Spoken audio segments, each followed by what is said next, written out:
5, 4, 3, 2, 1, 0.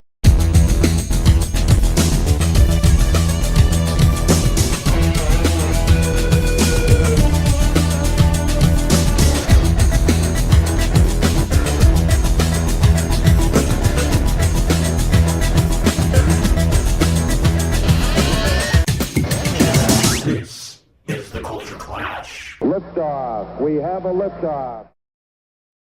Welcome, everybody, to the latest episode of Culture Clash here on the Fandom Podcast Network. We all hope you are having a great holiday season. We got a fun episode tonight. We are continuing our coverage of Star Wars Skeleton Crew with episode 4. I can't say I remember Attin, but to do all this and talk about all the latest fandom news and reviews, I need a good crew. And I know just the guy for it. He is my brother from another mother. He is the co-founder of the Fandom Podcast Network and the notes writer extraordinaire, the one and only Mr. Kevin Reitzel. What's going on, man? Good to be back. All good. I'm getting over a little bit of a head cold. Hopefully my kitty is getting a little bit feeling better. So things are moving in a positive direction, and I'm excited to talk some Skeleton Crew and do a little culture clashing. But you know what? We got somebody else here with us.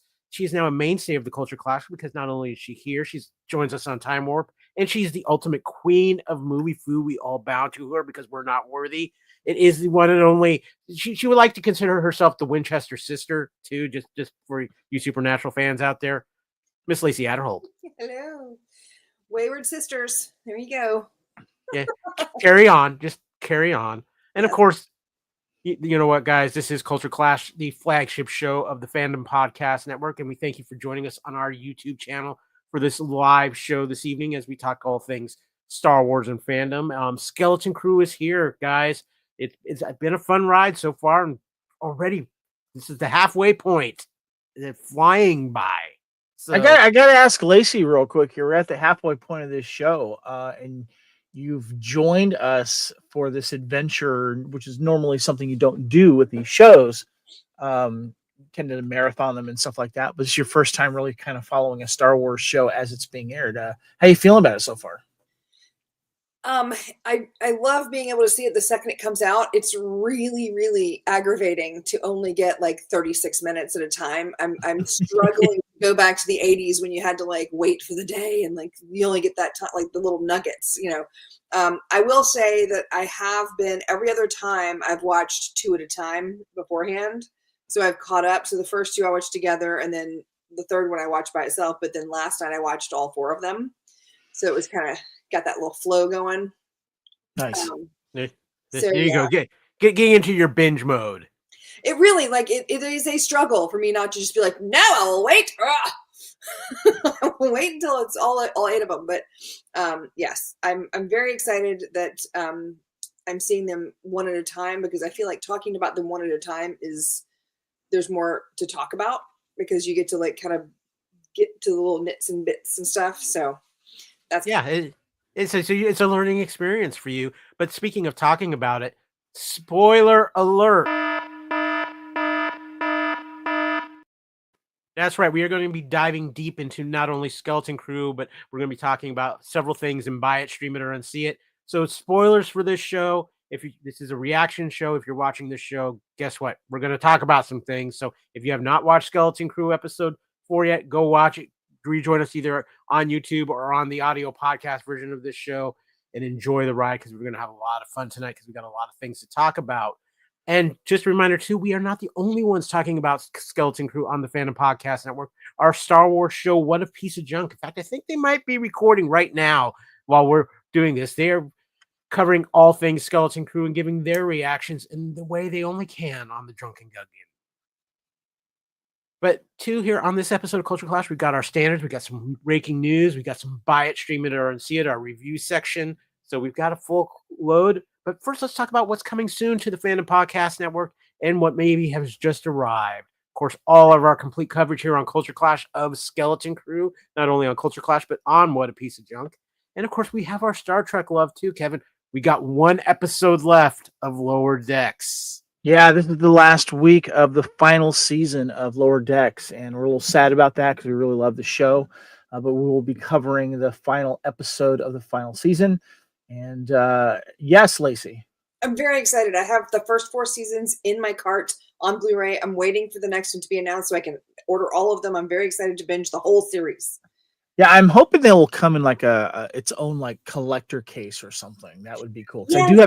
I do have the first season on. I think it's they had a steelbook version or something. So that would be cool. So I've gotten to the point though where I want them individually, because when they do the bulk cases, they end up with those fat cases that are this big and they're not individually seasoned, like individual seasons, and those cases don't hold up as well.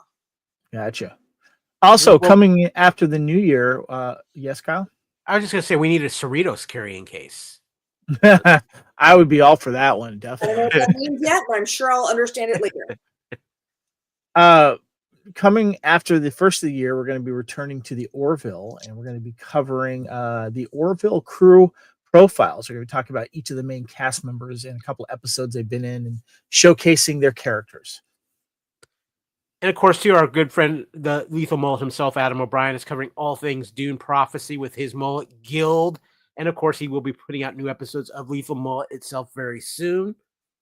And Time Warp, we're wrapping up the year of 1984. We have November out. We're getting ready to record December, and we'll have that out before the end of the year. Some fun movies to talk about in both of those months as we wrap up 1984.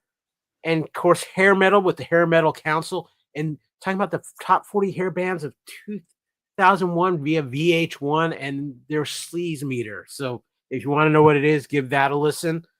And Couch Potato Theater has been busy. We are covering all things James Cameron. So we have put out The Terminator out there on YouTube, which is getting a lot of views. We thank you for that. And of course, the 10th anniversary, Kevin made us re-suit up for Wick. It was the remash of John Wick for the 10th anniversary. Yes, Miss Lacey. And I finally found a liquor store that had the bourbon bottle.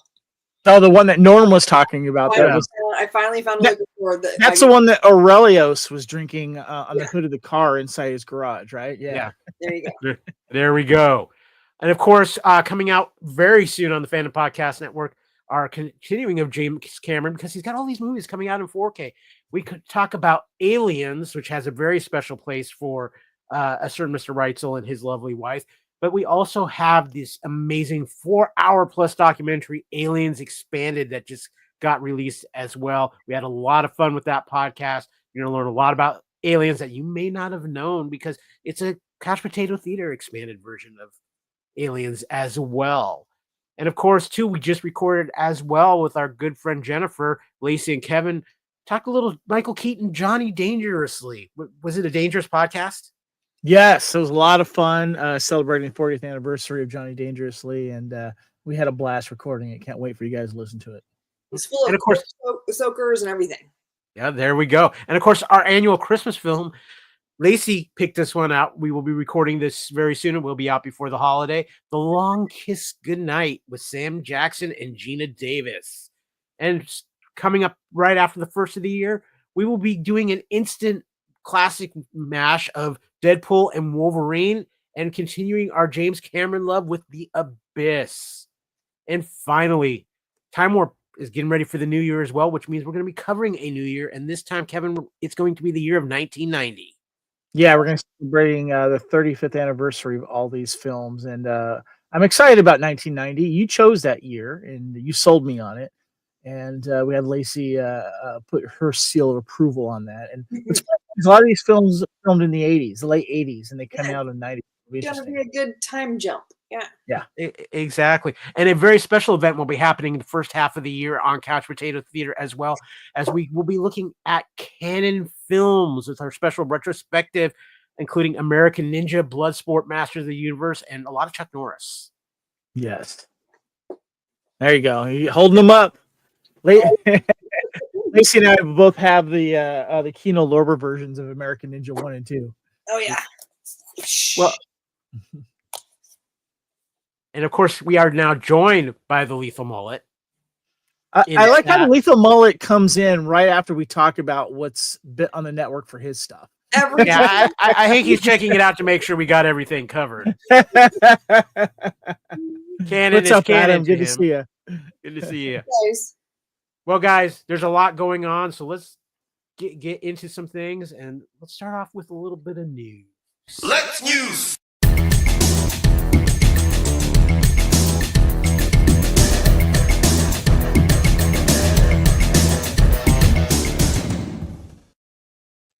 Okay, guys, let's face it. There was huge news today because a huge, much anticipated trailer dropped. And Lacey was so kind. She is not a trailer watcher. She likes to be unspoiled, but because she loves us here and we love her, she actually sat down and watched this trailer because James Gunn's Superman had its first trailer dropped. This has been a movie that's been hyped up for a very long time, ever since James Gunn took over things at Warner Brothers for DC live action films.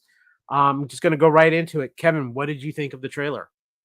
Well, before I give my thoughts on the trailer, this is James Gunn. He was basically given the keys to DC, right, Kyle?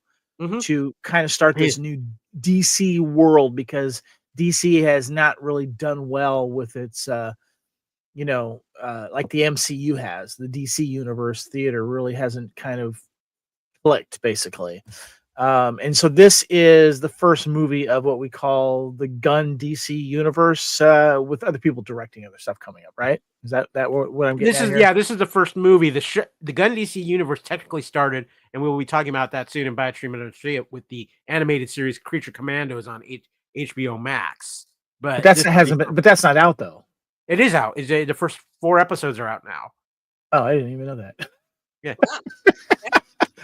Good to know. Did you drop that on a culture clash I wasn't here for, Kyle? I don't remember. It might have been while you were in Australia. Okay. Well, anyway, this is James Gunn getting the ball rolling for the new DC Universe movies and such. And I went with an open mind, and I enjoyed the trailer. I like that we got there's some characters. I don't know who they are, but I'm sure that you're going to explain it. I love that we have a dog, Crypto. But I also like too that we see some conflict of people not liking Superman for one reason or another. We see some scenes with that. Rachel Brosnahan, right? She plays Lois Lane. I like seeing her as well. Nicholas Hoult is Lex.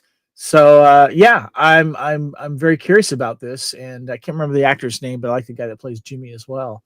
I'm very curious for this. And as far as I know, we're not doing a Superman origin story again. We don't have to. We all know it.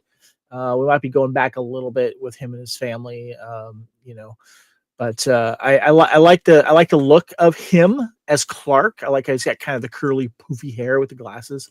I thought that was kind of a good look. As opposed to like this slick back hair type of thing. And then it looks like he gets his ass kicked somehow. So I'm sold. I'm curious. Lacey, what about you? What were your reactions to this trailer? I'm in. I was in to begin with. Look, I've been watching James Gunn since Slither and Super and PG porn. Like, he's just amazing. Like, and what he did with Guardians of the Galaxy over at MCU, and how the controversy and all that kind of stuff happened and then was renounced and all that kind of, and he went over to DC. I think that he's got a good thing going, and I think that he has a very special flavor of visual storytelling, and I think that he is going to be able to do what I want the DCU to be. I feel like he is the key to what I want to see with the DCU.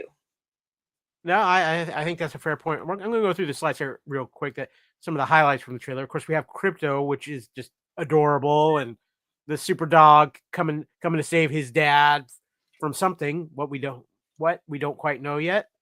Of course, the Daily Planet, the crew of the Daily Planet. Okay, Nathan Fillion as Green Lantern Guy Gardner. Adam O'Brien asked what's with his undercut. That is the classic Guy Gardner look. I'm actually surprised. That's a bowl cut there. In the US, it's called a bowl cut. Yeah. I didn't even recognize Nathan at all. Yeah. Then we have Mr. Terrific, and some people might recognize him because he was the actor who played Darwin in the in X-Men First Class. So if he has a little bit of superhero clout behind him. A great shot of Hawk Girl, who's also in this film. Morpho, the kind of oddball character in this movie. I'm curious to see how they're going to fit him in. And of course, Nicholas Hoult as Lex Luthor, looking very menacing. here So- as well. So I have the list of the actors in this. Can I read this out here real yeah, quick? absolutely. So we got Nicholas Holt.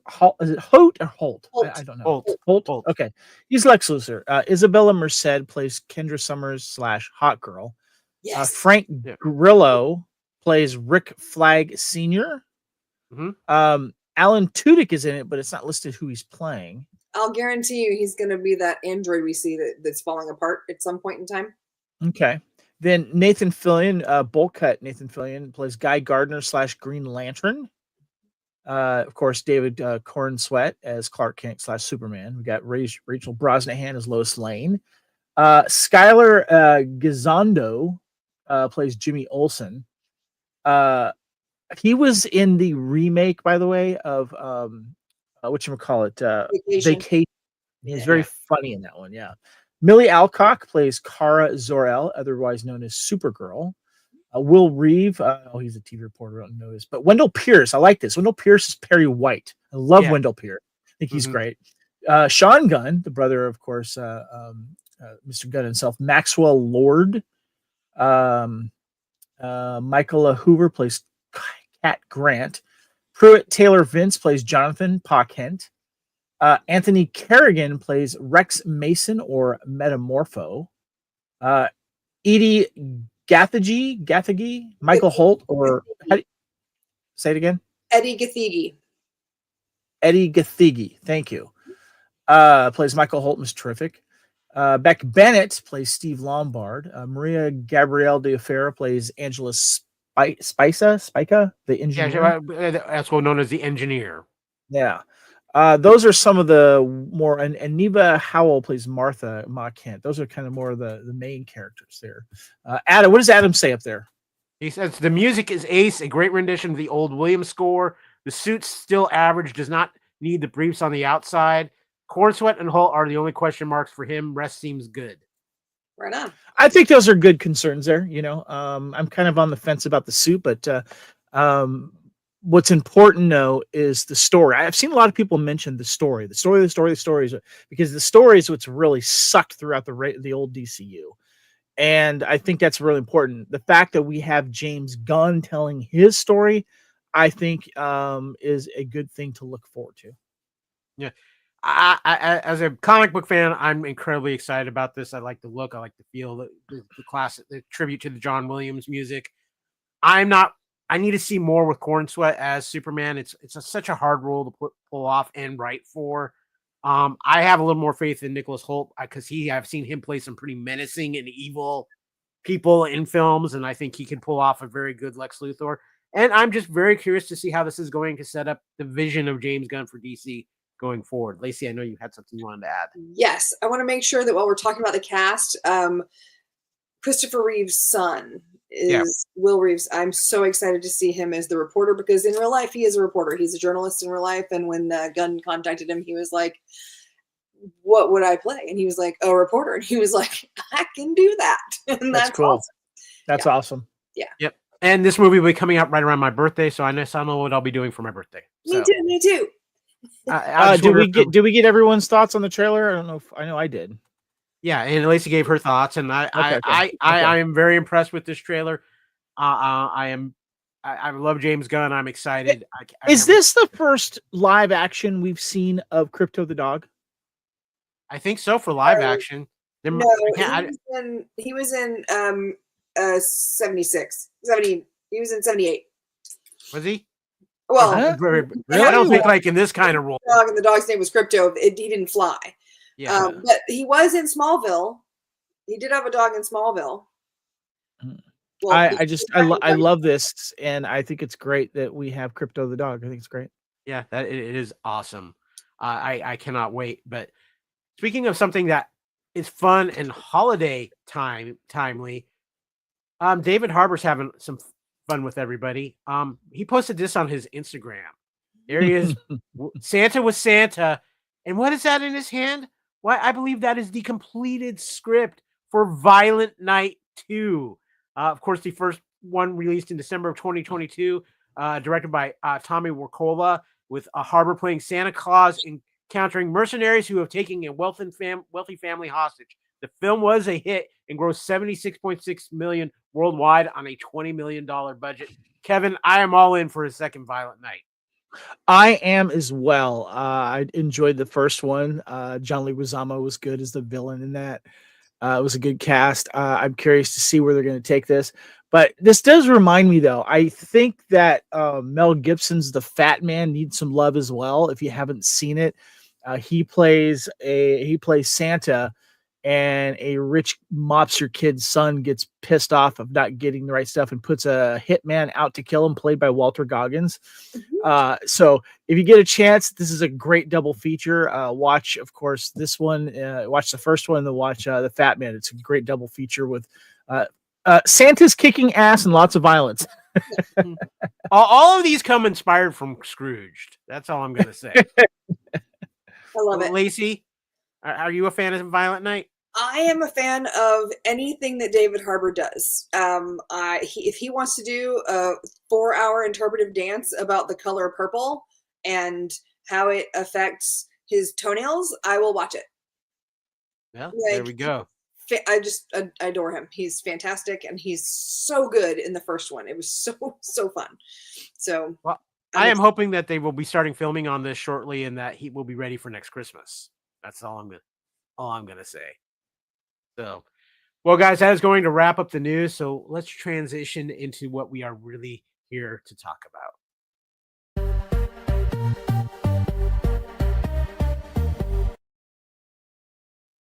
It is time to talk Skeleton Crew here on the Culture Clash. Again, episode 4. Can't say I remember no Attin. Kevin, if you are good with it, you did phenomenal research and work on the notes for this. I would like to hand the controls of the ship over to you, if you would not mind, because you deserve, of course, to pilot us through this episode of Skeleton Crew. All right. So, yes, this is, of course, Skeleton Crew episode 4. Can't say excuse me, say this right. Can't say I remember no Attin. 4th episode. We are 4 episodes in of 8 here. And so here we go. This is Skeleton Crew. And we start out with the crew uses Kim's coordinates, that's the space owl from last episode, to arrive at what they believe to be at Attin. The planet turns out to resemble a war-torn version of it. And later they learn that they're actually on Attin, one of the sister planets. Jod stays on the ship with SM-33 while the kids venture out. They run into soldiers who identify themselves as Troiks, who have been at war with the Hattins, who have stolen their EOPs. Neil befriends a young girl soldier named Hannah, whose father, General Strix, insists that the children be treated as adults. Neil does not take to the violent lifestyle, preferring a more human approach. The kids are to aid the Troiks in getting the flock back, but Jod and SM-33 buy them back from the Hattins. As a reward, they are directed to the Fallen Sanctum. The crew find it contains the coordinates to the other similar planets, but at Attin's has been scratched out. SM-33 reveals that he destroyed it, but his memory has been wiped. Byrne orders him to remember what he reveals where Attin is, where the former captain hid his treasure, but suddenly attacks the group. An order from a previous captain. Jod turns him off, and Neil, who saves his friends, faints. All right, that's what we have here for this 4th episode, guys. Let's get your instant reactions. Lacey, let's start with you. This was a Neil heavy episode, and I loved it because he's my favorite, and he's so sweet, so cute. And at one point, somebody grabs him by the trunk, and he's like, I loved seeing Matthew Kasovitz as Strix. He's a fantastic actor. He's been in so many things. I mean, all the things, really. But this is going to be a fun one to talk about. Kyle, your thoughts? Very interesting. The mystery deepens as far as these planets go, and that's got me more intrigued than anything right now. It was interesting to get the different perspective and having the Neil-centric episode, considering the planet they were on and what Neil's feelings were, and giving him a little bit of the spotlight for this episode, which I think a lot of people are very happy about because there is the Cult of Neil out there. I have a feeling we're going to be talking about that later in the show. I mean, Yeah, just a little bit. just a little bit, but just another solid episode of Skeleton Crew. Was it the most fast-paced one? No, but I think it's really did well for being kind of the midpoint already, which again just is mind-blowing to me. They're doing a really good job of moving the story along, but still adding to the mystery as we're going. And I think there's we've got some questions answered, but I think there's new questions that need to be answered, and I'm looking forward to finding out where things go. That's a good point, Kyle. It is moving enough. It's answering some questions and then providing some others, but not leaving us too much out to dry, which I like. I love the character development we're getting as well. A little more of the world building, which is nice. I just, and kind of just how our little small skeleton crew is getting along and how we're seeing other storytelling perspectives of the Star Wars universe being brought to us, and we'll dive into more of that. But right now, guys, we have got some Star Wars trivia and Easter eggs to get to. Now, this picture that we have here, of course, is their ship. Please note in this episode too, there seems to be some satellites that are hanging around the planet here. We'll get to that later. The pirate ship that they have doesn't seem to use repulsorless for landing, indicating it's very old while being hard to estimate with any accuracy.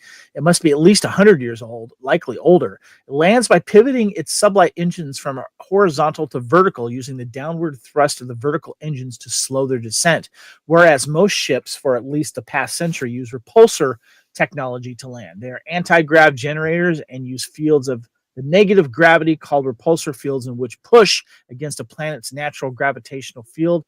This has the advantage of allowing ships better control their descent speed and prevent their engines from scorching the ground during landing, potentially catching something on fire.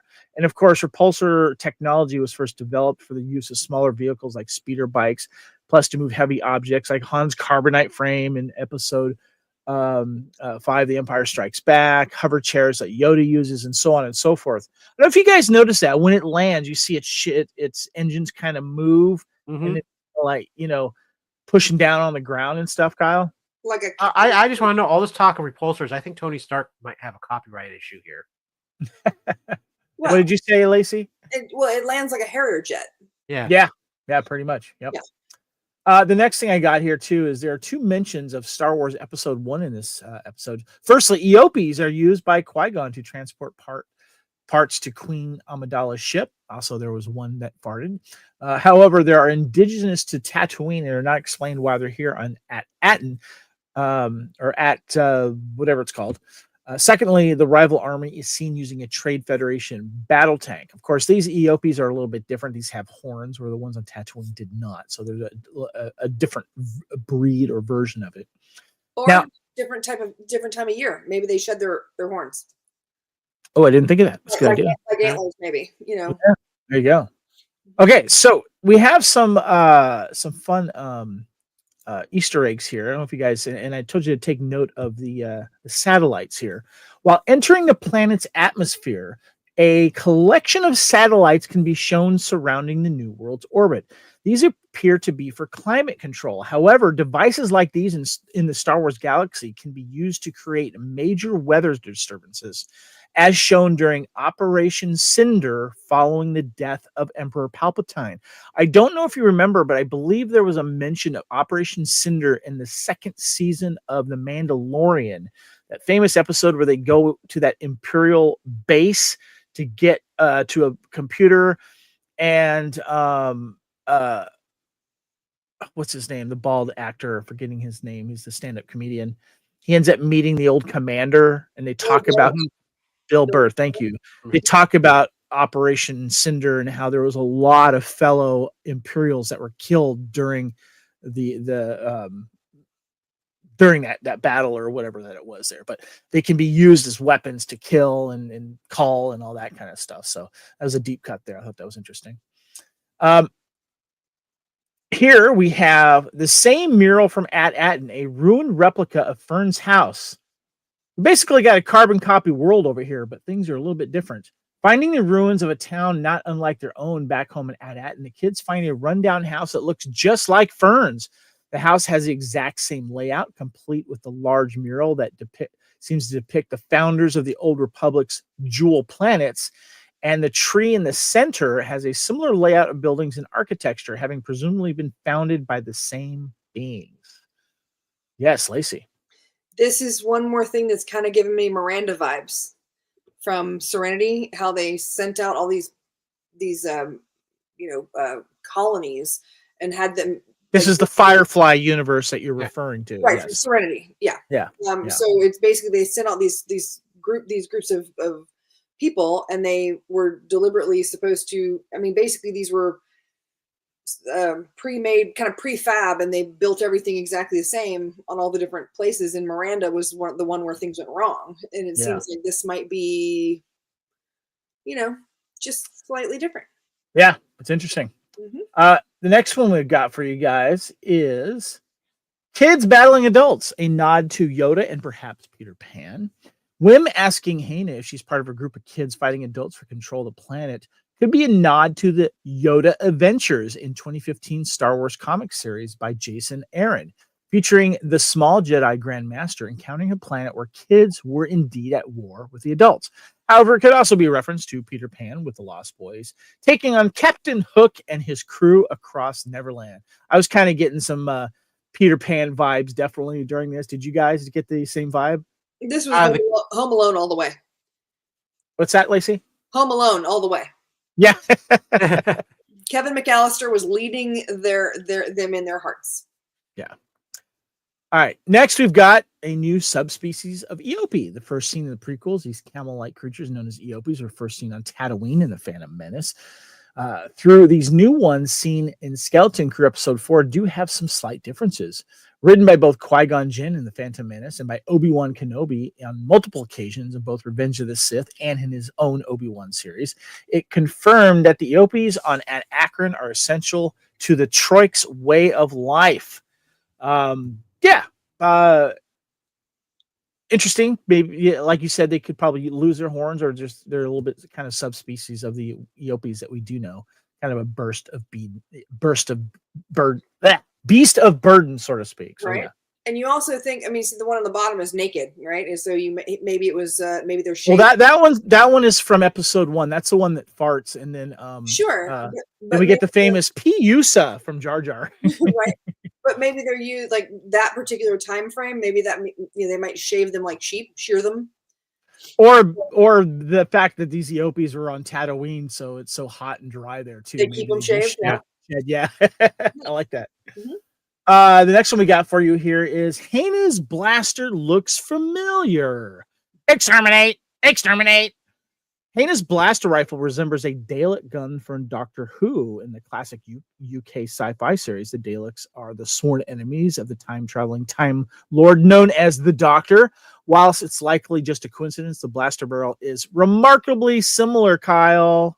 It's no coincidence. This was their way to get a little Doctor Who tribute into Star Wars. I noticed that. That was great. Great. Of course, the Dalek blasters are notoriously lethal. But yeah, a fun little thing, and who knows? Maybe we see a blue police box flying around in the horizon of a Star Wars film at some point. All right, next we got some hot topics we like to discuss, guys. And the first one that we had here is, of course, at Akron. The crew, and I get this article from Collider.com, and so I'm going to quote some of their stuff here that kind of leads into our topics here. The crew head in the general direction of where Attin should be located to find themselves on the nearly identical planet of Akron. Discovery of this derelict world begs a number of questions, namely, what was the Republic doing with all these Stepford-like planets? The core four are quite unsettled by the eerie visual similarities between Akron and Attin, but it becomes quietly apparent that something bad has happened on this planet. Everything is in ruins, from the shelled-out school to the homes and the trees sprouting out from the middle of them. Guys, give me your thoughts on Akron. It's getting kind of creepy here, Kyle. I think this is what Lacey's saying, and a little bit of the Firefly aspect. It feels like these are almost experimental planets. They were confined and kept from things, and probably I'm feeling like we're thrown different scenarios or different aspects on each planet to see test things and there's some experimentation going on, I think. Yeah. Yeah. And I think at Akron was one of those ones where it went really wrong and really sideways.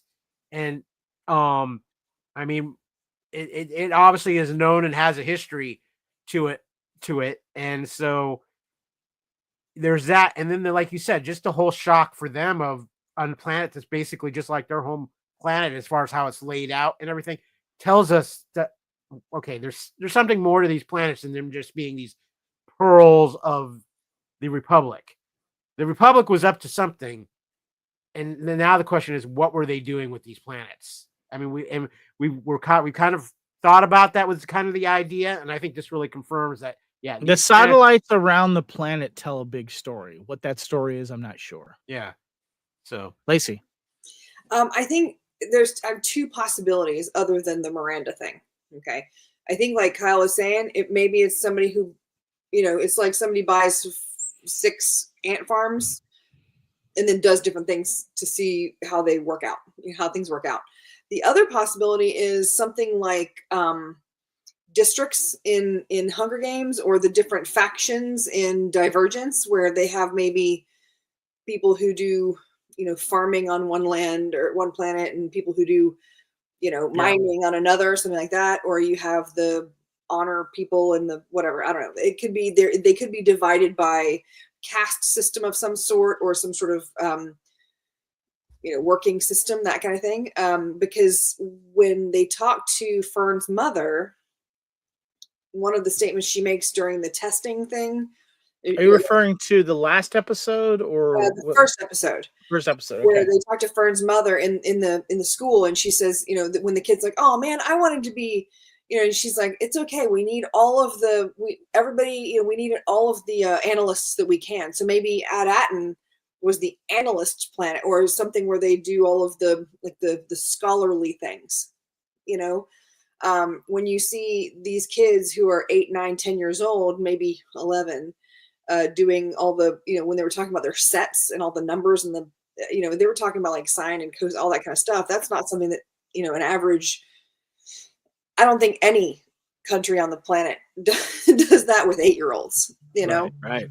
So that might be like the erudite version, if you were talking about, the Divergent series, or it could be, District 2 from Hunger Games, something like that. It just makes me think that Wim's father knows more than he's saying, and I think the mother is somehow going to come into the picture. I'm still sticking with that. Next, guys, I want to not knowing things. Yeah, I'm knowing more than he's saying. Yeah, exactly. I want to talk about this next topic has 2 parts to it here. We're going to talk about Hannah and her father, and then we're going to talk about Hannah and Neil. I want to start with Hannah and her father here. So we have here the eldest of the 2 children, Hannah, played by Hala Finley, asked them to declare what flag they fly, which are obviously unable to answer. Before she can probe them for more information, Hatton warriors begin to march on their location, and they are forced to take shelter in what appears to be an old tram car. Once the warriors pass, Hannah takes the crew to the school, which her clan, the Troik, had been using as their base. She introduces them to her father and clan leader, General Strix, played by Matthew Kasovitz. Before I go on, you are familiar with this actor, Lacey? Because I was not. Yeah, he was in Amelie. He's also a director in his own right. He's French. He's there. I guess the most. He's mostly associated with a film called La Haine, which means the hate. Okay. It's a political discussion of race in France. I couldn't say I was familiar with him, but he has definitely a distinctive look in this TV series, which I thought was cool. Yeah. General Strix, who informs them that on Akron they treat their children like adults. After that initial intimidation, the group questions him about whereabouts of Attin. But like everyone else that they've encountered, General Strix shrugs off any knowledge of the planet with simple hand wave, adding that the Troik don't concern themselves with off-worlders. So I want to get your guys' thoughts and reactions to Hannah and her father, General Strix there. I kind of feel like General Strix was also kind of trying to either hide something as well. But Kyle, I'll start with you. Your thoughts on Hannah and her father, or Hannah and her father. I think it sets up something very interesting because there's obviously this planet has been around a lot longer than Attin has been, just by What makes you say that? the growth of the tree. Just it felt like there's been maybe a generation or more on this planet than there has been on Attin. Well, I want to hold on. I want you to kind of go into that a bit more. The reason why is there's a part of me that wants to push back against that because I feel like that they could be the same age. It's just that Akron has been through war, and that's what happens when you don't take care of stuff that's damaged and stuff starts to grow through other stuff, and you see that. So I see why you're saying that because it looks old and used, but I think it's just war torn. Well, it's war torn, but the tip off is the tree. Neil talks about how the tree is so much bigger than the one on there on at Attin. And so that's tree growth. The tree on Attin has not grown like this tree has here. So that tells me that maybe the tree on Attin has been pruned. Well, I mean, yeah. But I'm just saying I'm going off of what I hear. Okay. That it just makes me feel like that there's at least another generation, and maybe these planets have been built over time. They weren't like just all done at the exact same time because they learned something from from experiments on each planet, and they started anew on another planet. But it just feels like they were cut off. It went wrong. This is what's happened here. Is this planet's gone to war? It's been abandoned. When he talks about the father talks about no concern for off-worlders. I think that's something they're going to find with most of these planets is that they were so isolated. They don't even think about off-worlders. They don't think about what's out there other than the fact that they obviously have some more experience with people coming off-world to this planet where at Attin didn't seem they really had that much. So it's an interesting thing. I'll be curious to see if we see these characters again, or if this is going to be kind of a one-off, or if this is going to be something to where if there's a second season of Skeleton Crew or they do something else with it, that they go back to some of these planets because they really seem to establish this relationship between Neil and Hannah, and I think that's something I hope we get a chance to revisit. We'll talk about that in a second. Just want to give a shout out though to Chris from Ghostbusters Quick Response Unit. He says, "I missed it again. Arg!" And Adam jumps in again saying, "Does Crimson Jack have the Force?" I think it's one of the questions we haven't got a full answer yet for. Yeah. Lacey, your thoughts on Hannah and her father, General Strix? Okay, number one, I find it to be humorous that this is the French planet, and apparently everyone on Attin speaks with an American dialect, which is interesting because, when you get to the old school Empire stuff, they had the English accents, and so there's some interesting things there. Kyle's talking about some stuff that's making me kind of think things through. What if this was something like Stargate, where they had all the different planets that were similar, and they were in, because the way that room was when they looked in it, there may be a reason that the general and his daughter are not going up there. Like, there's a reason that they say, like, we don't go up there. That's not the place we go. They're the rebel force in this sort of scenario. So what if the information there is something that they just haven't processed yet as, I don't know, they got too wrapped up in their own internal conflict, on planet conflict, that they're more concerned about that than they are about what's going on anywhere else. But it kind of reminds me of like Stargate, where they find the map where you see all the different potential planets to use, and then this is basically, it almost feels like this is a map room, and you're standing in the middle of it, and you can turn to 9 o'clock is at Attin, and 9 and 11 o'clock is at Akron, and there's what was it? I think there was a total of 9, right? Maybe. That was 11 planets. 11. It could have been. It could have been. But so if there are all these planets, first of all, what was the thing that bonded them together? And does this mean that they're close to Attin because it's part of a group? And it was all circular. So if they hang a left, can they just eventually find it? See, this is why we call you the queen of movie foo, Lacey, is because I love that you reference all these other TV and movie shows to kind of make sense of what we're watching of possibilities. I like that. Adam's in the chat again. He says, "Is he a failed Padawan?" Of course, he is referring to Crimson Jack here. Using the Force life to hide his true calling, so his Force sensitivity, like Luke in hiding. So that's one of the big questions we were going to try and find out here. So I got a thought about that. I feel like he is enough of a con man that maybe he learned just enough to be able to move a couple of things and do a few tricks. Yeah. And he's done more than a few tricks, though, I think. So, well, I mean, he moved a couple of, he did the, there's a few things that he did that were Force-esque. Well, let's save that conversation for later when we get a little more information, because I do have another thing to talk about him on. So, okay. The next thing I want to talk about is Neil is quick to make himself at home with Hana. What will Runa think when she finds out the crush was so fleeting? Of course, that is that kind of fuzzy female character from the first episode that he had a crush on in school. Hana shows Neil around the Troik settlement as the two discuss the conflict between the Troik and the Attin. The conversation then turns to how lucky Neil and the residents of Attin are, since they don't have to face conflict with the likes of which Hana has to grow up with. Hana also watches with admiration as Neil gives up his meal to a pair of hungry children. And the two later share a sweet exchange where, for a few fleeting moments, Hana can just be a kid rather than be next in line to lead her clan into battle. I really enjoyed the moments we had between these two. This is why I would like to see Hana in the future episodes.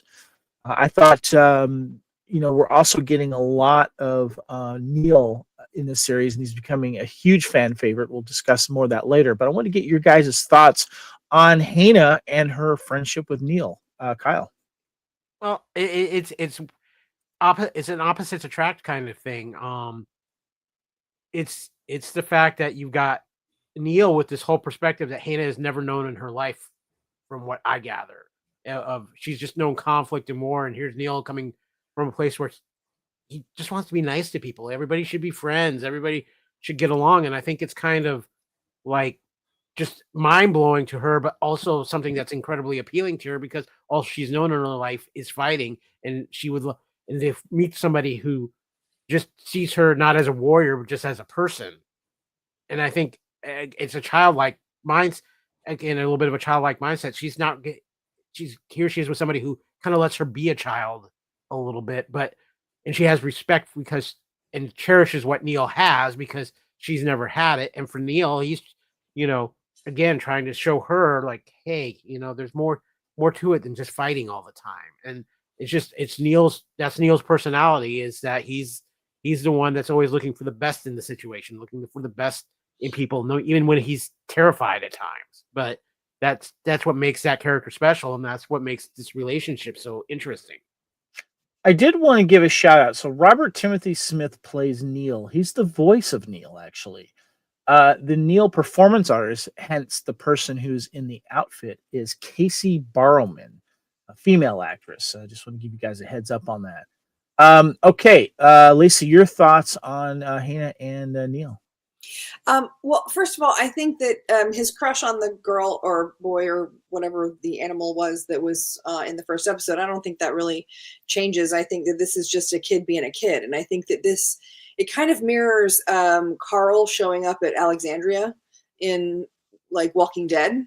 He's been so crazed, and since he was 6, he's been fighting zombies. All of a sudden he shows up this place, and kids can just be kids because it's safe. And so this girl, I'm sorry, what's her name again in the show? Hana. So she's seeing this kid who is so comfortable with just being a kid. And even though he's on this crazy adventure and he's potentially in some danger, he still has time to see other people and to help the 2 little kids that needed food. Why they didn't have food, I don't understand. Like, we still need to talk about that. I mean, is there a caste system? Are they not getting their rations? I mean, Neil and the other guys were given rations, so that seems like an interesting place to kind of thing to search out. But I think that he's still just genuinely hasn't been, I don't know, touched by war or affected by troubles. So Yeah. she's seeing this from a new perspective. So I think that her visualizing things from that point of view is something that she's never done. She's grown up in this. So she's never had time to just sit back and go, oh, well, okay. And there's the adults treat their children like adults. It's because if they don't, they could die. Chris, the Ghostbusters quick response unit says, are they trying to make Neil the new Grogu? I'm glad you brought that up, Chris, because we're going to address that in just a moment. So hang Neil's on. not eating any frogs. Kyle, your thoughts on Hannah and Neil? Well, like I said before, I think it's just more of a two people from two different worlds, and there's an intriguing factor. And like I said, for Hannah, here's somebody who knows peace and is trying to make peace, something she's never experienced. And for Neil, it's like it's his world perspective, and he thinks just everybody should get along, and the world will be a better place for it. And I think that's the magic of it. Yeah, I loved every moment between these two, and Neil is growing on the Star Wars fandom big time. We'll get into that a little bit later in the show here, but I want to get to the next topic here, guys. Jod proves himself as the children march the warriors through the smoke-filled streets of Akron. Fern's talk of deserting the cause is met with veiled threats of violence, and the entire situation has her questioning her role as leader. Luckily, once they reach the end of the street, the Core 4 and the Troik don't find Hatton warriors waiting for them. It's Jod and SM-33. While the children trained, Jod attempted to get the droid to tell him about the last time he was on at Akron, which is precisely when they ran into the Hatton warriors. Jod is hailed as a hero by the Troik for returning their stolen Eopies, although he later admits that he used Wim's Republic credits to buy them back from the Hatton. Even though he didn't know the children had been taken by the Troik, he saw some use in using the Eopies as a bargaining chip with them, and the Hatton were easy enough to pay off. General Strix offers him a number of things in return for liberating their Eopies, but all he asked for in return is the children. Fern seems genuinely surprised by this turn of events, and I fear Jod will only let her down in the future. This is what the writer says. So, guys, thoughts on Jod? Was his intentions of saving the children selfish or sincere? Lacey? You know what? I'm not sure at this point, but I really did like that reveal coming through the fog. It kind of that was just pretty.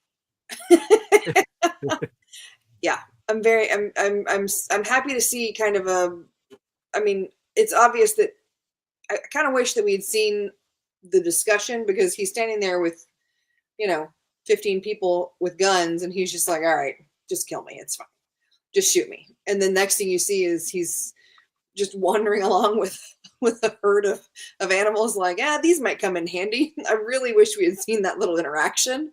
But yeah, I very much enjoyed selfish or sincere. I don't know. I'm still up in the air on it. I'm still debating. Kyle, what do you think? As a famous Star-Lord once said, a little bit of both. Or as my wife would say, column A, column B. Yeah. And also, it's possible that what his plan is and what their plan is are not mutually exclusive. I mean, it's possible that this just happens to work out in his favor, and it happens that they also need the same thing. Well, I think in this case, he's starting to have some sincere caring about these kids, but he's still putting on a front, because his ultimate goal is to get to Attin for the treasure, and he knows he needs these kids to do that. He can't, if he shows up on Attin with these kids, he gets probably treated like a hero, and that gives him access. Whereas if he just were to show up there by himself, probably not. But I think there's more mystery that he's looking into, because I think one of the mysteries that's really becoming more important is who was the captain of this ship before these kids found it. And I think he has an idea, and I think for him, it's still trying to find out the answer to these questions, and he needs these children to get to his ultimate goal. But again, I think they're kind of growing on him a little bit as they've gone along to just because of either respect for some of them and just how can you not love Neil? I can't. Go ahead, Lacey. Did we learn the captain's name, the original captain's name in episode 1? No. And I'm curious that I'm glad you brought that up, Lacey, because I kind of feel there's a part of me that kind of feels like maybe there's some relation to the original captain of this ship.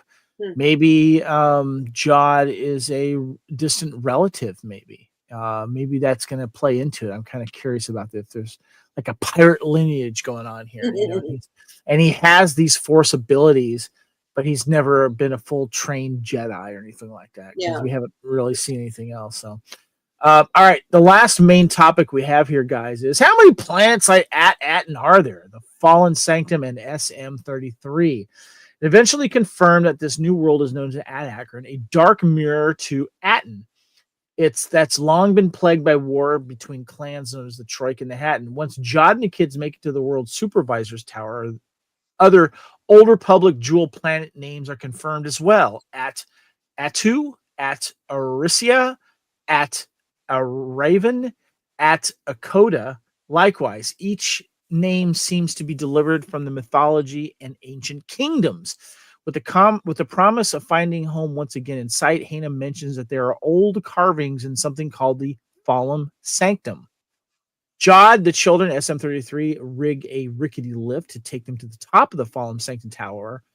It's incredibly creepy inside. Like every other building on Akron, it's ruined. They discover an intergalactic coordinates etched into the columns within, leading to at Ateu, at Arisia, at Raven, at Akoda, and at Attin. Unfortunately, the coordinates for at Attin have been completely destroyed, leaving them once again with no clear route back home. SM-33 declares that he is the one who destroyed the coordinates when he was on at Akron with his former captain, and he is unable to recall anything. And of course, as we know, SM-33 gets triggered, starts to try to kill the children, and we get Neil doing a little distraction that allows Jod to turn him off. Guys, this is where the plot thickens, basically. So, Kyle, your thoughts on the Fallen Sanctum? And SM-33 going all psycho. Again, I think there's so much more to this than meets the eye. Obviously, we have these jewel planets, and there's a reason why they've got to all be at something, and that's a curiosity to me.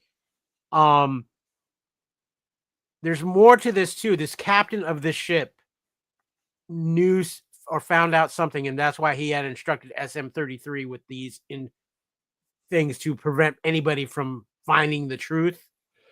So the question is how bad is it really? Because I think it's much worse than what anybody's even begun to speculate yet. So I think it's the search for treasure. I think sometimes the what you think is going to be the reward is true disaster, and I think that's where we might be headed for with this. And it will, again, we have 4 episodes left, and this is kind of one of those things where it's like we're getting these mysteries, but we need to start getting answers. And it was maybe one of my few knocks on this episode is we didn't get anything with the parents this week, and I really feel like that could have added to things, having that little moment with the parents.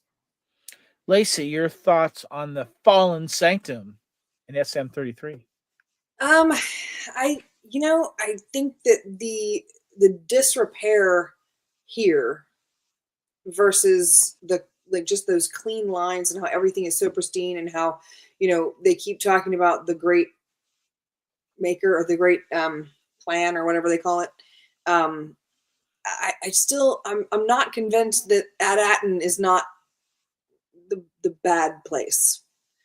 I'm not convinced that it's not a cult or some sort of indoctrination of some sort of something. So I don't know if this is something where they perhaps conquered the other planets and they are the last one standing. Maybe it was, it could have been some sort of, it keeps coming back to like Hunger Games or something like that, where they were pitted against each other somehow. Yeah, I mean, we got 9 planets here on this picture. 9 on Yeah. the yeah. So I don't know. I think that the state of this place that we see here, because it mirrors exactly at Attin, I think that it's I don't know, there's just something that makes me think that this is the place that should be protected, as opposed to on Attin where they're already, I don't know, just something right on Attin. Yeah, I don't know. This is where we're not getting some answers, obviously, and if, like you guys said, if we did see like the parents in this, maybe there would have been a little bit more to kind of go in, and I hope that we do see more of that. But yeah, I'm kind of more concerned about SM-33 and how he just kind of took a turn and went evil as a fail-safe type of device that was implanted him or ordered by his former captain. And I think his former captain is what's a big mystery here, and what is going on and how that's going to tie into the ship that was on at Attin, while they have this sanctum thing at Akram with the coordinates scratched out for Attin. So obviously there's something there on Attin that has yet to be discovered. And I think that we'll obviously see a return to Attin in the near future. Let's get into some fun factor, or if you have an orbital vomit big take here, guys, let's get into that. Kyle, did you have any fun factors in this? Neil. It's Neil. He is the fun factor of this show, because no matter what is going on, he's going to brighten it up. And he is becoming a Grogu. I don't know if he's going to reach quite that level. I mean, Grogu is a force of nature, and he is kind of out of sight, out of mind with Grogu at the moment. But this is going to be a character that they're going to have a hard time not finding a way to use this character more once Skeleton is done. I'm glad you brought that up, Kyle. First of all, Chris at Ghostbusters Quick Response Unit says, at Attin is very THX 1138 at a lesser degree, where the robots are the police force. Yeah, the robots, they got the humans in check over there at Attin. Curious to find out more about that. And guys, my fun factor is definitely, it's Neil, and he was last week. I think he's captured the Star Wars fandom by storm. And it's so funny because I have a chat with my local 501st group to, obviously to help organize events in our area as well, but also just nerding out and talking about Star Wars. And one of my friends, Leanna, had said something about, move over, Grogu. It's all about Neil. And then sure enough, the internet answered her call, and the famous meme of the guy with the girl looking back at the new hot girl, his old girlfriend is Grogu, but now he's looking at Neil. Lacey, do you feel the same? I adore Neil. He's so adorable and he's so sweet.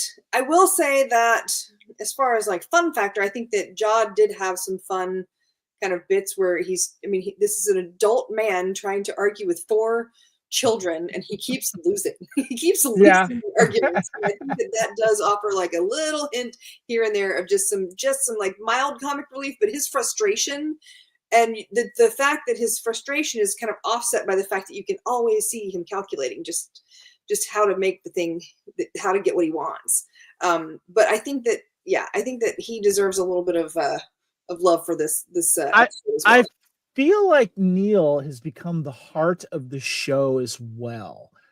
It's just little things he mentions about his trunk, but also just, he's the one that really kind of questions at Akron and living in a war-torn era. And I thought it was a very, very sweet moment when he gives his food to the starving children, and Hannah recognizes that. I think she kind of starts to go, wait a minute, I like this guy. Kyle? I think it comes down to one thing for Neil with a lot of people. It is the voice actor. His voice with that creature is just so perfect. And that voice. That is Robert Timothy Smith. Yeah, Robert Timothy Smith. His voice is so innocent. And I think that's something a lot of people are just globbing onto, is something innocent, something sounding pure. And I think that's one of the reasons why Neil's become the heart of this show. Yeah. I'm terrified y'all keep calling him the heart of the show, because so many shows, when someone becomes the heart of the show, it's like they're dead next time, and you're just like, no, I don't want like stop saying he's the heart of the show. I feel there would be. I feel there would be a revolt of Star Wars fandom if Neil were to perish. So, yeah. All right, guys, let me get your final thoughts on Star Wars Skeleton Crew Episode 4. Can't say I remember no Attin. Lacey, let's start with you. You know what? I'm excited for the next episode. I can't believe that I have 5 days to wait. Because this is my new. Okay. Enjoy the show. Love Neil. He's amazing. I do want to see more about like kind of what they're doing with these rebels. I feel like maybe some of them could come with. I feel like this is the potential for maybe increasing the size of the group. I don't know if that's the case, but I think that would be interesting to kind of look into. Yeah. Kyle? I'm loving what I'm watching because it's so fun and so enjoyable. But I'm going to go back to one thing here that's going to drive me bonkers, is that this is only 8 episodes. We're already to the halfway point, and there's so much more I could see them doing. And I really wish that these episodes were an hour apiece, because there's so much more they could flesh out. There's no way we're going to see all 9 of these dual planets before it's over. Get an explanation of what the whole thing is. I feel like this show deserves a second season, and I hope it gets it. But with the way things are within the Star Wars universe and streaming right now, it's hard to say. But I'm telling anybody out there who's listening right now, let this story really cook and develop and be good. Don't get into what has been the trap, Kevin, and we've talked about this with several other shows in streaming. We take so long to get there, then we have to do instant ramen to get to the finale. And everything feels like it was just instant cooked and done. Please don't do that with this show, because this show deserves so much better than that. Lacey, I think Chris at Ghostbusters Quick Response Unit is trying to set your mind at ease here. He says, at the end of the day, this is a Disney production. I find it highly unlikely they're going to kill children in it. I'm sorry. Let's just discuss Disney and murder, okay? No. The first 3.5 to 7 minutes of every Disney film starts with murder. Yeah. Okay, all of them. Now, you got a point, yeah. But I mean, like, yeah. I mean, let's face it. The thing is that because he is the heart of the show, there's this is the new Disney era, though. Old Disney era, they're going to kill a parent off right away in the beginning of the movie. Kevin, should we talk about the mass Jedi murdering in the Acolyte? I mean, like, let's talk about the Padawans, right? Let's talk about like Hayden Christensen. Let's go there. But the other thing is, I mean, there's an easy situation where he gives because he's the heart of the show, there's an easy situation, any number of ways that he's going to end up sacrificing himself so the rest of them can survive and make it out. Don't do it. Just don't do it. It's too Goonies to do it. Right? I mean, he really is kind of I do like what you're saying, though, Kyle, about, wanting to see all the other planets. That's why I think that if they do make it back to Attin, they're going to find out what's really going on at Attin, and then they're going to set off to fix the other things or to see the rest of the planet or something like that. I feel like there's definitely... I feel like someone's got 7 seasons of this planned out, and they're just seeing how season 1 goes. That's a good point. Or at least I hope so. I mean, Chris says, Ghostbusters Chris Response Unit, the Padawan Massacre was before Disney, and yes, adults are fair game. It's my anxiety is what it is. There's nothing you can do to stop it. Yeah. You guys have said it perfectly. I'm really curious to see where the rest of the story is going to take us. I hope we see more of the people that were introduced in this episode. It would be nice. And maybe we'll have light shed on the other planets and the purpose for these as well, and why they're hidden. I'm going to find fascinating. So, All right, guys. Well, this is Culture Clash. Kyle, I'm going to go ahead and turn the reins back over to you for the next segment here for what we got going on. Of course, because it's Culture Clash, which means we've seen a few things. So once again, it is time to buy it, stream it, or unsee it. That's right. Here at Culture Clash, we have buy it, stream it, or unsee it, where we give you our reviews and tell you whether it's worth buying. Maybe you just wait for it, stream it, or you just want to forget your eyeballs ever looked upon it. And of course, spoiler alerts ahoy. We're going to be talking about several things that have hit in the theaters or hit streaming and a few older things. We're going to be diving deep into them. So again, if you see something up there that you don't want to know about, drop back, go watch it, come back and get our thoughts on it. Of course, too, we got to talk about our good friends at Letterboxd. Kevin, you have been on pace to break your record from last year. Are we still on pace? Oh, we are on pace, my friend. So last year, as for those of you that don't know, I've been keeping track of all the movies that I watched through Letterboxd. A friend of mine gave me the idea a couple of years ago, and I did it for last year for the first time in 2023, and I watched 407 movies. And I did the same thing this year. I'm keeping track. And as of today, Kyle and Lacey, I'm at 407 movies for 2024. Nice. Wait a minute. So I will beat it. You did some movie watching this week. Oh, yes, I did. There might have been some Christmas movies involved in that as well. Yeah. So, well, since you've been watching some things, let's get into some of those things. And first and foremost, Kevin, you saw Kraven the Hunter. Well, Lacey has as well. So I'd like Lacey to go first.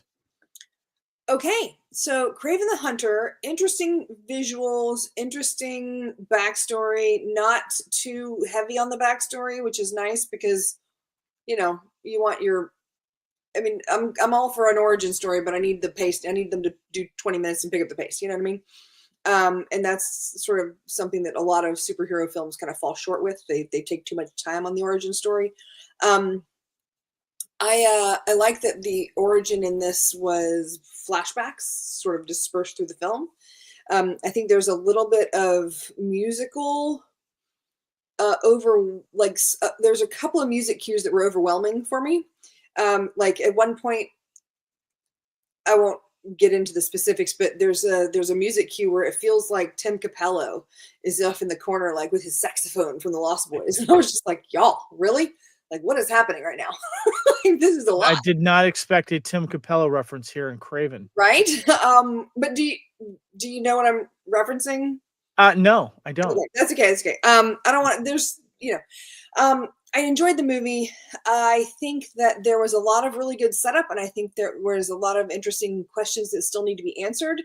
But the fact that literally 3 days before I saw this movie, we were, it was announced that they were that Sony is not gonna do any more Spider-Man villain movies.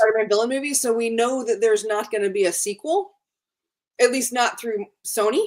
So I feel like if they had known it was going to be one and done, there are a few things that should have been addressed. We'll just say that because there's several people that were set up to be like really fun characters that now we're not going to see. We're not going to see them progress. Well, yeah, I think that's safe to say for many of these films, unfortunately. Yeah. So yeah. Just to throw this out there, guys.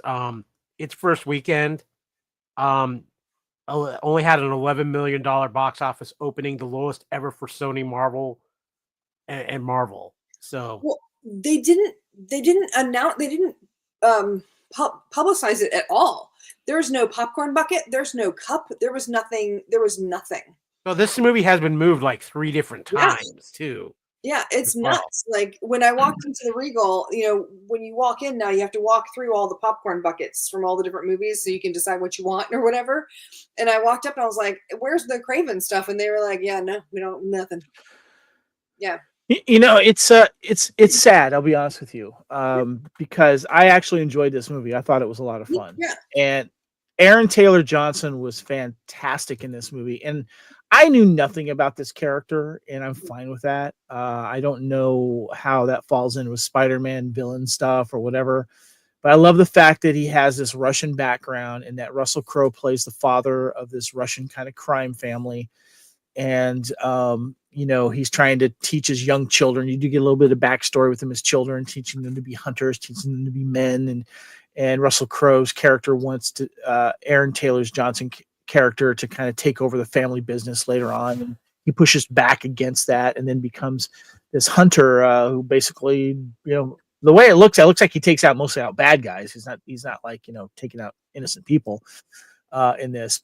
And Ariana DeBose, who's in it, I thought she was great as the female lead in this. We get this character called the Rhino as well, which is a villain. But Aaron Taylor Johnson just steals this movie for me. I've always been a fan of his and everything he's done ever since the Kick-Ass days. To Savages, to everything else. I'm a huge fan of him, and I hope that he gets a chance to become Bond. I know there's rumors about that. Walking away from this, I wanted to know more, and I wanted to see more about his character because he really embodied the character. And I'm kind of sad that Sony is just kind of taking these movies as a reason just to hold on to the Spider-Man license or whatever it is that they're holding hostage basically, and just pumping out these films to do it. But there are people, there's people that went to hard work to make these films and didn't, go out to make a bad film. And I don't think this is a bad film. I actually rather enjoyed it. For me, it's definitely a stream it. But I'm going to buy this movie. I like this movie. I love Aaron Taylor Johnson's performance in this. His character was fun to watch. It's badass too, to be honest with you. Yeah, I think for me, it's definitely a buy it. I think that like I said, man, I mean, Calypso, the character that they were getting ready to play for her was going to be amazing. The brother, I mean, we are spoilery, right? So the character of the brother being turning out to be the Chameleon. That's fantastic. I would love to see a film just on its own of The Foreigner. Like that guy was awesome. Yeah. What was that about? You're hitting on a lot of classic Spider-Man villains in this film that probably more than any of these other films have put in. And this movie, because it was delayed over a year, is really reflective of what Sony was planning on trying to do, which was going to be ultimately a Sinister Six film. It was like, and maybe even leading. There was a lot of talk of bringing Andrew Garfield back to be Spider-Man for these, if he was interested. And I agree with you. It's a shame what Sony has done in this aspect because there's a lot of people who put hard work into these movies, but these just they've not supported them well. And it's just been more of their excuse to hold on to the Spider-Man license. I do wonder how they were going to address Aaron Taylor Johnson being Kraven in the same universe if they do bring everybody into the Marvel MCU. I don't think you will ever see things from these films. No. Right. I was hoping to see a credit scene or an end credit scene. They didn't have one. I was disappointed. Yep. No end credit, no stinger, no nothing. Yeah. I bet you one might have been filmed, and because of the change right before this came out, they knew about it. But before we talk about our next film, Kevin, I need to make sure you haven't been served with divorce papers yet, have you? Do you want to explain what you're talking about, Kyle? Our next film is Nosferatu, and this movie is actually scheduled to come out Christmas Day. And a few weeks later in Australia, of course, where the lovely Miss Erin Reitzel-Gill is at, and she is dying to see this movie. And yet Kevin went to a early screening this past week of Nosferatu, a movie that is getting a ton of hype and a ton of word of mouth. Christmas Day, here's Dracula for you. How was this movie, Kevin? Yeah, I went to a advanced screening for the Santa Barbara International Film Festival. They had, I think, the costume designer, the editor, and someone else, not any stars of the film, that were available after the movie for the Q&A. However, being old and it being a Friday night, I was just like, I'm going to watch this movie and then I'm going to go home. So I didn't listen to any of the Q&A and stuff. I did leave. But so going into this film, I was really excited about this because I've always been fascinated by the original Nosferatu film, which I still find still scary as hell from the 1920s.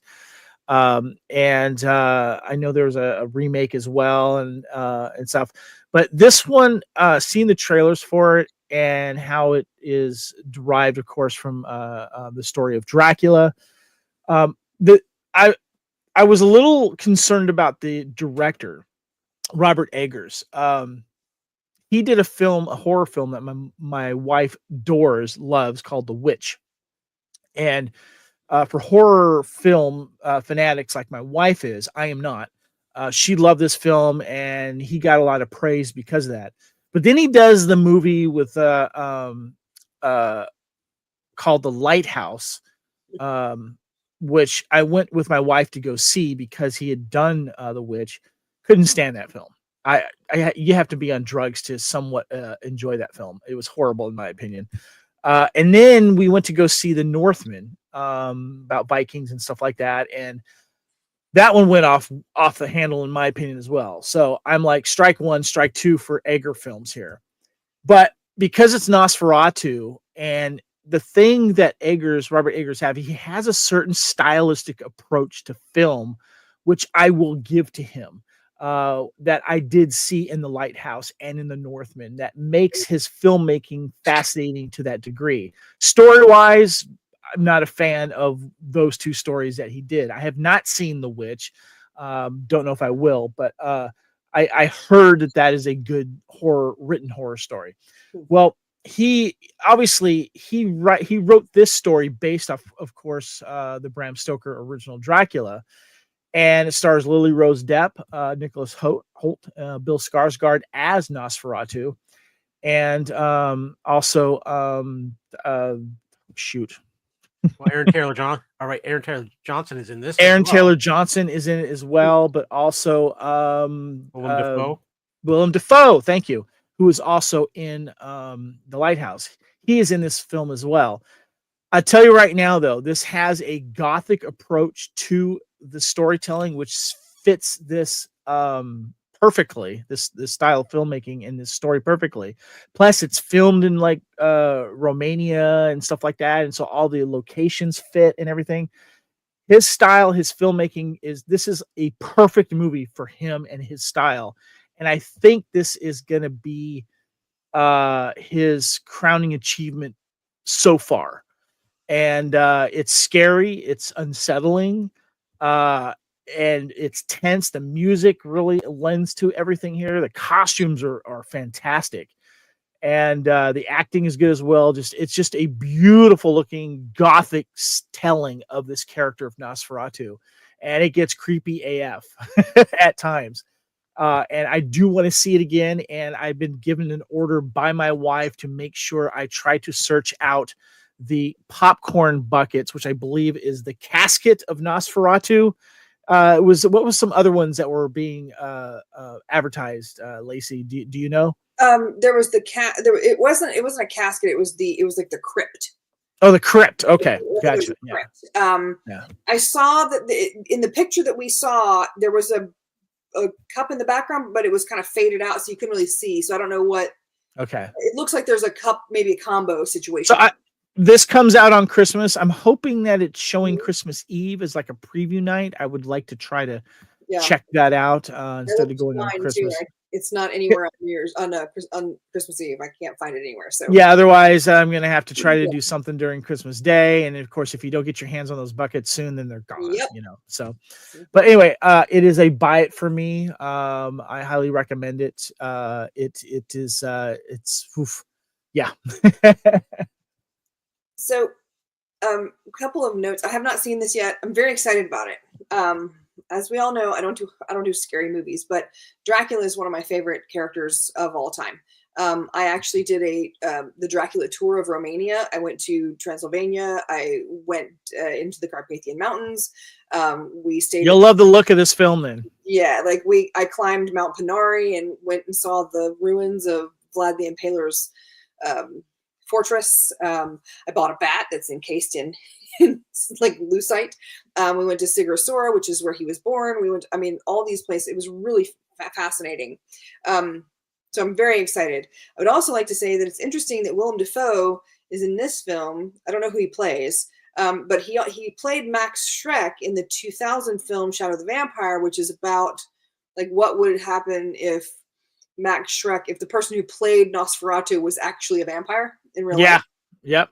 Which is kind of a cool little, Yep. it was, they had Mhm. Malkovich and Eddie Izzard, a few fun people. I believe he was nominated for an Oscar for that too. Yeah, I'm not sure the specific. I know that the makeup was. I want to say the makeup was definitely nominated, and but I don't know if the film was. I know I'm saying Willem Dafoe, I think, was nominated for an Gotcha. Oscar. Gotcha. Yeah. But yeah, so that's interesting. So if you're itching to see something that's Nosferatu before you go see this in a week, check out Shadow of the Vampire. It's from 2000. I'm sure it's streaming somewhere, and it's definitely available on DVD and Blu-ray. So. Well, it's such a holiday fest movie. I'm just saying.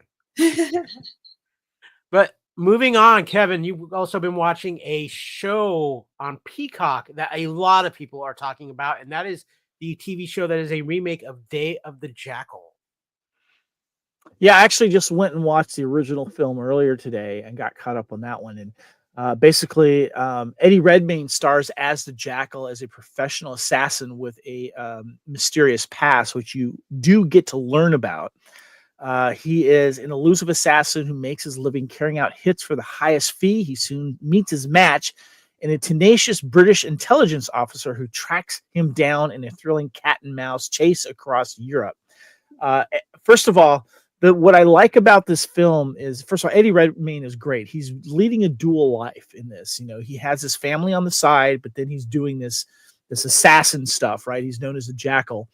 And what I love about this movie is that it pays tribute to the original 1971 film, which is based off of assassination attempt, Charles de Gaulle, the president of France at the time. What I like about this is that you get to see his weapons and how he uses them, and how he has special guns made to elude detection devices, and what he does to set himself up for an assassination attempt, and how sometimes it goes right and sometimes it goes bad. And so you see a little bit of that. And he's really, really good in this. And Lashana Lynch, for those of you that don't know, she is Monica Rambeau of the MCU. She is the one that's hot on the tail. She knows a lot about weapons as well. And she chases down his sources and stuff. Meanwhile, there's this shadowy American branch that hires him to do these assassinations. That's run by Charles Dance. Of course, we all know him from the Game of Thrones series as well. And how going back and forth and communicating with the orders to try to assassinate certain people. And Lashana Lynch's character is the one that is obviously on his tail, and it is a really good cat and mouse series. I really enjoyed this. The espionage, the spy stuff, and the weapons that are used in this. Eddie Redmayne is great because he has a lot of he has a lot of he's got like a hidden room with disguises and several different passports to go with the disguises, to escape areas. And because in this day and age of electronic surveillance, it shows how he has to keep up with that technology and to avoid it. And so you get to see that. And the other thing that's great about this film is it's shot all over Europe. So it's beautiful as well. It kind of reminds me of a Bond film where it takes you to these other great locations, because one of his homes is in Spain, and you get to see that. And then when people start to kind of find out his story, and then you learn about his backstory, because people presume that he was killed, and how that happens and stuff. I don't want to spoil that part to it, but it was a good tribute to the original story, and it's true to the original story. Don't know if you guys remember, but the author that I'm forgetting the original author to the Jackal that the original movie was based on. There was the 1997 film called Jackal that had Bruce Willis as the Jackal, and then what's his name? The co-star was in the lead in Pretty Woman, Richard Gere, as the guy that is chasing him. Well, that did not get the approval of the original writer and director of the film, so that's why they couldn't name it The Day of the Jackal. They just called it Jackal or The Jackal. But this one is based more off the original book and series. Lacey.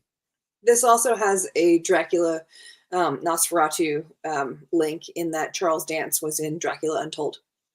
There you go. Just I've heard some good reviews about this as well. The only bad reviews that I've heard is Lashana Lynch's character. A lot of people aren't liking because she's not a likable character in this. She pushes people's buttons and she has a relationship on this family relationship side that's rocky as well. But you do get to see them square off in the end, and I'm not going to spoil what happens. But I do want to say that I hope we get a season 2. I'm so excited now that you say this, because anytime the internet talks about how they hate this one character because they're just not, they just rah, rah, rah, that always ends up being my favorite character. Yeah. Well, now I'm like, yes, let's do this. I thought she was great in this. You know, because she has to kind of prove herself to the MI6 of why she's the person that can track down the Jackal. Mm-hmm. And she picks up on clues. She's the one that figures out how he's smuggling his weapons, and they, you know, it's great, especially when they meet the guy that makes the special weapons. It's awesome. Very cool. And how many episodes is this, or is it a film? I believe it's 8. I think. Yeah, 8 episodes. Yeah. Highly recommended. Great ride. Cool. Up next, it's that time. We got to get our special place in our warm and fuzzies. Are shutting our minds off and just going with the ridiculous, because it's Kyle. You got to really give me a better intro to this. This is horrible. Come on, man. Come on, start over. Take 2. It's all about the love. It's all about the Hallmark. It's Kevin's Hallmark Channel movie of the week. Well, let's call it Kevin's Hallmarky holiday movie suggestion, because it might not be a Hallmark movie. It might be a Netflix Hallmarky style or something like that, like we did last week. But and they're not necessarily new films here. But if you're a fan of the One Tree Hill, you will like this film, because this film is called Naughty or Nice. It actually came out in 2011. And before I get into the movie, this, of course, this stars Hillary Burton Morgan, of course, married to Jeffrey Dean Morgan. But this, she was one of the cast members of One Tree Hill. And I got to be honest with you guys, I was crushing on her then, and I'm still crushing on her here. But I want to ask you guys, 2011, this was the surgence of Hallmark films, right? It was like right around this time, would you say, Kyle? I feel like Hallmark films have been part of my life since the beginning. But when they were really making the push and known for what they are in these formulaic tellings. I think this was kind of like the start of it really starting to get a little bit of that culty status it's become. Yeah. What do you think, Lacey? You think it was around this time as well? That's when I kind of really started getting on the Hallmark train. She's doing some research right now. I can tell. I know. I'm looking it up because I want to know when the Countdown to Christmas started. I feel like this is when Countdown to Christmas started. I think that there were still plenty of Hallmark Christmas films before this, but I think that once streaming became just so prevalent and they were able to have like the Hallmark Channel, the Hallmark Streaming Channel, the Hallmark Mysteries Channel, there's like 7 Hallmark channels now, and there's like 7 different, or I think there's actually 9 different Hallmark apps that you can get. Yeah. Different styles of films. So I think this might be the beginning of right around when the Countdown to Christmas started, where they would play a Christmas film every Friday, Saturday, and Sunday night for the 2 weeks before Christmas. But I definitely think that they had other stuff beforehand. Well, I feel like this is when it really started. They started making a name for themselves, basically. Yeah. This is where, like, it was being used as an adjective, a Hallmark type movie. We know what that is. We know how formulaic they are, and there's a lot of comedians have fun with that formula as well. But what I wanted to mention is that every time the holidays come around, there's always the big debate about what is considered a Christmas movie. Of course, it's the big Die Hard debate. Is it a Christmas movie? Is it not? Blah, blah, blah. Well, what's interesting is, like, a lot of holiday Christmas so-called Hallmark movies claim to be Christmas movies, but maybe they just take place during Christmas, and whatever is happening in between, they don't really do Christmassy things. Well, this one falls definitely under Christmas, because Hillary Burton plays a character called Chrissy Kringle, and it has become a burden to her.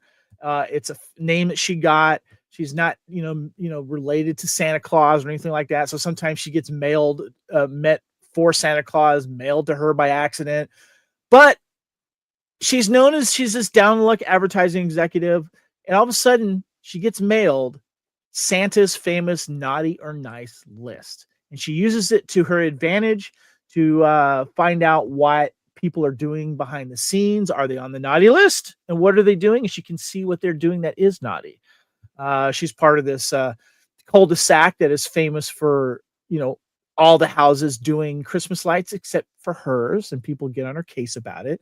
And of course, there's a very competitive woman that is doing some naughty things, and her boss and people behind her back. She finds out about this stuff, but then of course, there's a funny balance in between doing good and doing bad.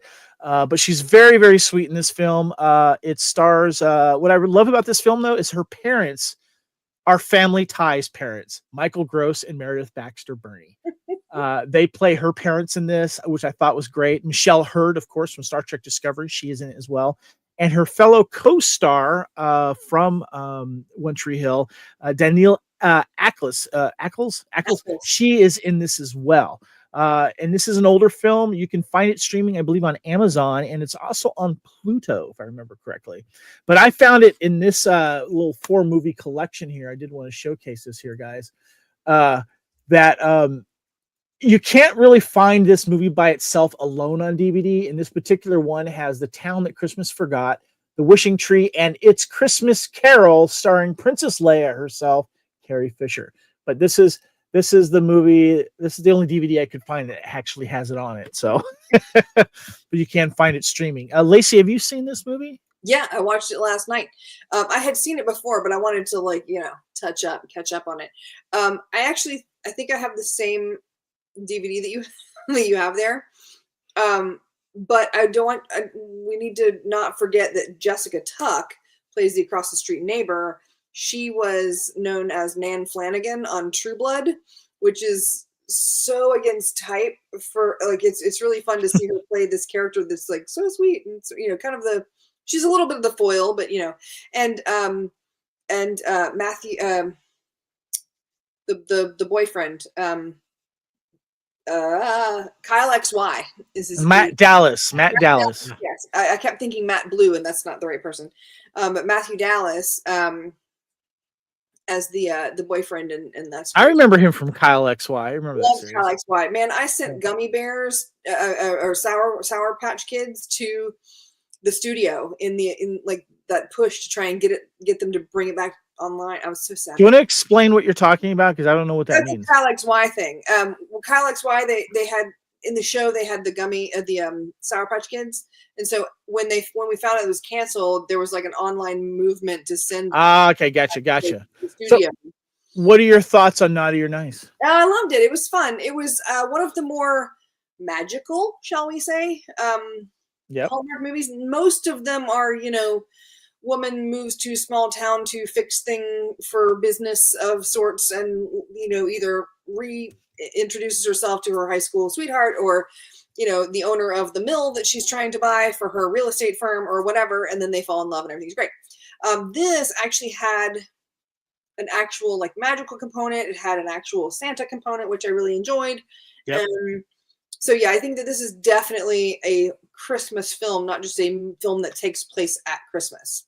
This is becoming a rewatchable for me. Not maybe every year, but it's definitely on the rotation. So, Kyle, I got to ask you. I know you're not a Hallmarky guy. Have you seen a Hallmark movie, Christmas or not? I have, but it's been probably a year or two since I've watched a Hallmark Christmas movie. There a lot of times I'll catch them like already in the middle of them. Right. As you're channel surfing and stuff like that, and you might recognize a face or something like that, and you're like, "What am I watching? Oh, it's a Hallmark movie." Well, I've been actually trying to find. Well, anyway, I do highly recommend this. Obviously, it's a buy it for me, but check it out. It is streaming for free on Amazon and Pluto. But I've been finding myself like, when you drop in on a Hallmark channel on the regular cable, you're in the middle of one. Mm-hmm. And so it's hard to get to the one, but I've actually been like searching Amazon and Netflix for their version of Hallmarky style films. Mm-hmm. And by the way, Tubi's got a nice selection of Hallmarky type films, if you're curious. So make sure you check it out. Nice. Well, that is going to wrap up this edition of Buy It, Stream It, or Unsee It. And we have time to just wrap up the show, ladies and gentlemen.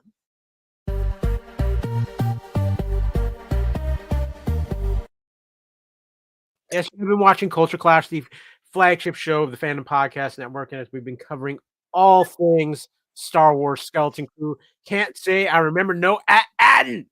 That's, until somebody programs me differently or gives me different instructions. At any rate. As always, it's a fun time and a wonderful crew here with Kevin and Lacey to cover all things Skeleton Crew.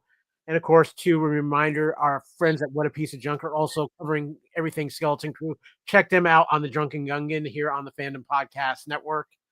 And you know what? We are going to be continuing through the rest of the way of Skeleton Crew, covering it here on Culture Clash Live.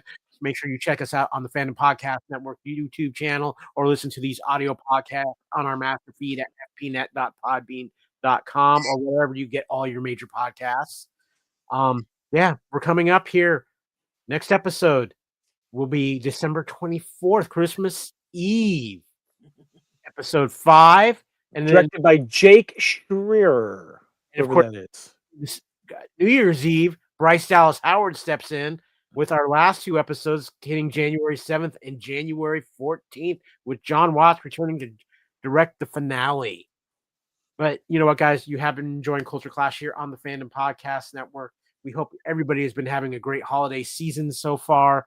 There's a great ways to follow the Fandom Podcast Network if you're watching on our YouTube channel.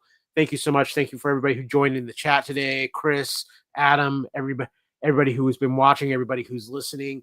You can appreciate that, guys. Yep. We have find the Fandom Podcast Network all over on Facebook, on our Facebook page, on Twitter, on Instagram, on Blue Sky now as well. We are everywhere. It's hard to keep track of. If you want to find me, I'm Kyle. You can find me at Kyle Wagner on Facebook, at AKyleW on Twitter, at AKyleW on Blue Sky, and at AKyleFandom on Instagram and Threads. Kevin, where can people find you when you're not watching your 408th, 9th, and 10th movie? I feel like you're going to say my name is Kyle. I'm at Attin. On X, Instagram, Threads, Discord, Letterboxd, you can find me at Spartan_Phoenix. And on Blue Sky, you can find me at Spartan Phoenix.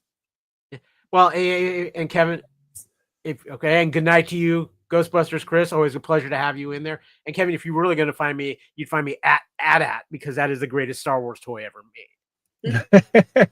It is the Christmas season. But Lacey, where can people find you on social media? I am Lacey Pants in all the places, except for Instagram, where I'm the Lacey Pants. And that includes Letterboxd and Discord and Blue Sky and Threads and all the places. And of course, too, we are now on Blue Sky, so please find us on Blue Sky. At FanPod Network. Yep. And two, the Christmas season is here. You know what? There's sales all of a kind on TeePublic. Kevin is sporting the Culture Clash shirt right now. You know what, guys? We just tried to put them out there so you guys can wear the gear of your favorite show. Yeah, we'll get a little kickback on it, but it's just to keep the power and the lights on here so we continue giving you wonderful podcasts. There's great T-shirts, mugs, hats, tapestries, pillows, so many great things on TeePublic. Just look up Fandom Podcast Network or type the name of your favorite show on the Fandom Podcast Network. Get a little gear. We appreciate it. And you know what? They make a little good stocking stuffer, if nothing else. So there you go. But again, thank you so much. It is time to close out this episode of Culture Clash, as we want to thank you for joining us for all of our Skeleton Crew coverage. But we've done this thing. I'm proud of it. I'm proud of the great people I do this show with. It's always a pleasure. We, again, hope you're having a great holiday season. And in fact, we're looking at this calendar. We will see you after Christmas Day for our continuing coverage of Skeleton Crew. So everybody out there, have a Merry Christmas. Be safe. Cherish your loved ones and your family. It's a special time. Appreciate it. And as always around here, respect each other, and most importantly, enjoy your fandom. Merry Christmas, holidays. everybody. We've done this thing, and we are out of here.